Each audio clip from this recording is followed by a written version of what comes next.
রিকশাওয়ালা দাঁড়ায় আছে, মাথার মধ্যে একটা সবুজ পাগড়ি, হাতের মধ্যে একটা তসবিহ, চেহারাটা কালো কিন্তু চেহারাটার মধ্যে নূর চমকাইতেছে, নূর চমকাইতেছে। আর গায়ের জুব্বাটা তেমন ভালো না, পুরান। এই লোকটাকে সালাম দিয়ে আমি মনে করছি না জানি বড় আলেম হবে। তাহলে জিজ্ঞাসা করছি, ভাইজান একটা রিকশা পাওয়া যাবে? তখন সম্ভবত 12:30টার মতো বাজে। ভাই একটা রিকশা পাওয়া যাবে? উনি মুস্কি হাসিদা বললেন, হুজুর আমি নিজে রিকশাওয়ালা। আশ্চর্য, কয় কি রিকশাওয়ালা এত সুন্দর হইতে পারে? আমি বললাম আদিত মারিতে যাব, আমাকে একটু নিয়ে যান। এই রিকশাওয়ালা রিকশা চালাইতেছে, আল্লাহর কি কাম, কিছু দূরে গিয়া জোহরের আজান,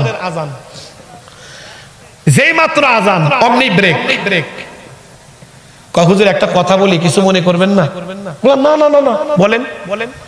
কিছু যদি মনে না করেন, এই যে একটা মসজিদ, আমরা দুইজনে ওযু করে নামাজটা পড়ে গন্তব্য স্থানে যাই। আমি কইলাম, ভাই আপনাদের এলাকায় জামাত কয়টা? কয় 1:30, একটা 30 মিনিটে। আমি কইলাম সামনে গিয়ে পড়ি, সময় তো এখনো আছে।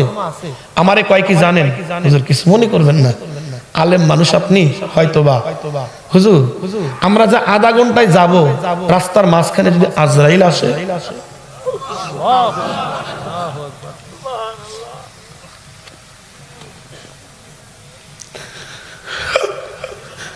আমি কইলাম আসলেই তো ভাই ঠিক, যদি আজরাইল আসে। তো আমি বললাম একটা লোক অপেক্ষা করতেছি, একটু চলো ভাই। তো বাস আমার কথা অনুযায়ী উনি রিকশা চালালেন।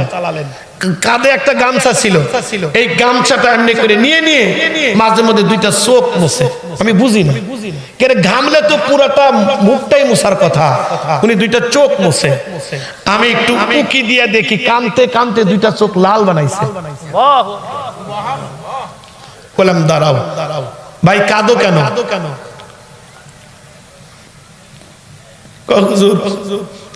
গরিব হইতে পারি, আল্লাহর ঘরে আজান হলে দেল আর টেকে না, আল্লাহর ঘরে না যাওয়া পর্যন্ত। চিন্তা করলাম আল্লাহর আশেকরে কষ্ট দিচ্ছি আমি, তাড়াতাড়ি চলো আমরা জামাত করি।